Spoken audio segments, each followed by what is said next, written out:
Кока-коланың қандай құпиясы бар? Естімеген елде көп демекші, бұл сусын туралы әлі де білеріміз көп екен.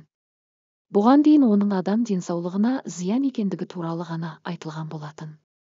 Сондықтан біз оны күнделікті тұрмыста қалай пайдалануға болатындығы туралы ақпарат ұсынуды жөн көрдік. Бір егер кәстрөлді күйдіріп алған болсаңыз, ішіне кока-кола құйып қайнатыңыз. Кәстрөліңіз көз алдыңызда жаңарады. Екі кез келген суретті еске етіп көрсетуге болады. Ол үшін суретті кока-колаға аз ғана батырып кептіру қажет. Бірақ суретті толықтай суландырмаған жөн, әйтпесе құртылады.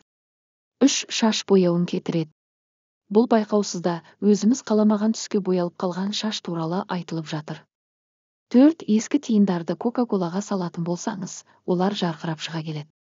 5. Шәйнектің ішіне кока-кола құйып, оны бір күнге қалдырыңыз.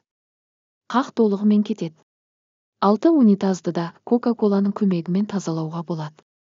7. Тұздыққа бір есебінде кока-кола араластырып, артынша оны етке қосып дайындауыңызға болады.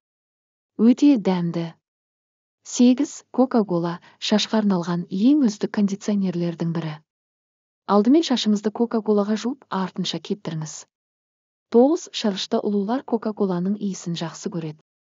Оны осы жәндіктерден құтылу мақсатында қолдануыңызға болады. 10. Сіз бұрап шығарайын деген бұрандаманың қатып қалғанын байқасаңыз, оның үстіне кока-кола құйыңыз. Сол кезде тоты бірден кетеді. 11. Асыл бұйымдарды тазартуға болады. Бірақ тастары жоқ бұйымдарды ғана тазалаған жөн. 12. Бір қызығы, кока-кола асқазан ауруларында көмектеседі екен. Тек газы жоғын пайдаланған дұрыс.